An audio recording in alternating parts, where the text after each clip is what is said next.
बिहार हेरी कैटरपिलर, इसे स्पाइलोसोमा ओब्लिका और जूट हेरी कैटरपिलर के नाम से भी जाना जाता है। ये mostly jute crop, pulse crop और कुछ सब्जी वाली फसलों पर भी नुकसान पहुंचाता है। इस कैटरपिलर का नाम बिहार हेरी कैटरपिलर इस वजह से पड़ा था क्योंकि बिहार का जो एरिया है वो इससे सबसे ज़्यादा अफेक्टेड एरिया है।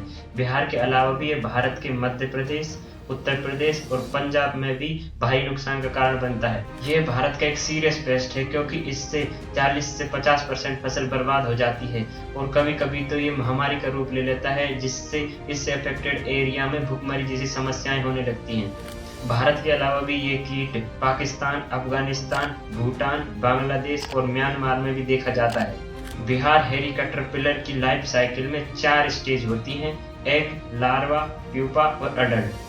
एग से 4 से 5 दिनों के बाद लार्वा निकलता है। ये लार्वा 15 से 20 दिन के अंदर प्यूपा में तब्दील हो जाता है। फिर 8 से 15 दिन बाद प्यूपा से अडल्ट निकलता है, जिनमें से अडल्ट फीमेल सेक्सुअल इंटरकोर्स के 2 से 3 दिन बाद अंडे देना शुरू करती है। इस प्रकार इसकी पूरी लाइफ साइकिल 29 से 43 दिनों में कंप्लीट हो जाती है। और जिस भी कीट की लाइफ साइकिल में ये चारों स्टेजें होती हैं उसे कंप्लीट मेटामॉर्फोसिस बोला जाता है।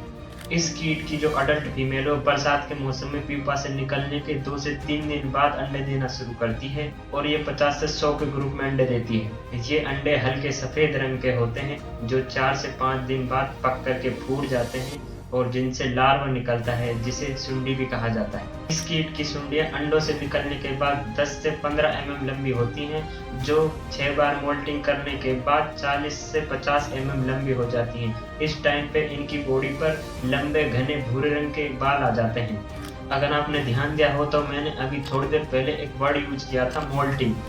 देखो, जैसे जैसे लार्वा ग्रोथ करता है तो वो अपनी पुरानी स्किन लेयर को छोड़ करके नई स्किन लेयर में आ जाता है। इस प्रोसेस को ही मोल्टिंग कहा जाता है। बिल्कुल वैसे ही जैसे एक सांप पुरानी लेयर को छोड़कर नई लेयर में आ जाता है। हाँ, तो अपने टॉपिक पर वापस आते हैं। इस कीट का जो प्यूपा है वो 20 mm लंबा होता है, जिससे 8 से 15 दिन के बाद अडल्ट निकलता है। इस कीट का जो अडल्ट है वो मीडियम साइज का होता है, लेकिन जब ये पंखों को खोलता है तो ये 45 से 50 mm का हो जाता है और ये अडल्ट 1 वीक तक ही जिंदा रहता है। बिहार हेरी कैटरपिलर का लार्वा ही फसल को नुकसान पहुंचाता है। इसका अडल्ट तो बस इस कीट की संख्या बढ़ाने का काम करता है। इस कीट की लार्वा स्टार्टिंग में तो ग्रुप में मिलकर के प्लांट की पत्तियों की लेयर को बुरी तरह खाती है, जिससे पत्तियों पर ग्रीन लेयर खत्म हो जाती है और पत्तियों पर स्याही दिखाई देती है। 5 से 6 दिन के बाद जब ये सुंडियां कुछ बड़ी हो जाती हैं तो ये पूरे प्लांट पर फैल करके पत्तियों को खा जाती हैं, जिससे प्लांट पर सिर्फ डंठल ही दिखाई देता है।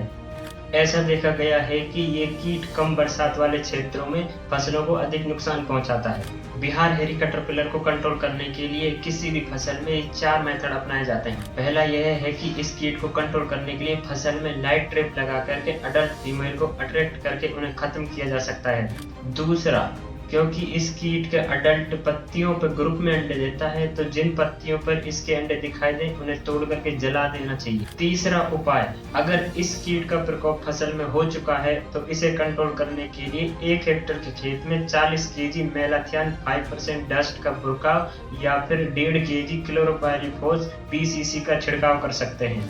चौथा उपाय यह है कि इसे कंट्रोल करने के लिए नीम सीड्रिल कर्नल पाउडर का छिड़काव कर सकते हैं, जिससे इस कीट की सुंडियां हैं वो पत्तियों को नहीं खाती हैं। इस कीट को कंट्रोल करने के लिए कुछ नेचुरल एनिमी जैसे एस्परजिलस फ्यूमिगेटस फंगस या फिर न्यूक्लियर पॉलीहाइड्रोसिस वायरस का भी उपयोग किया जा सकता है। आपको वीडियो अच्छी लगी हो तो आप लाइक करें और चैनल को सब्सक्राइब करें। Thank you.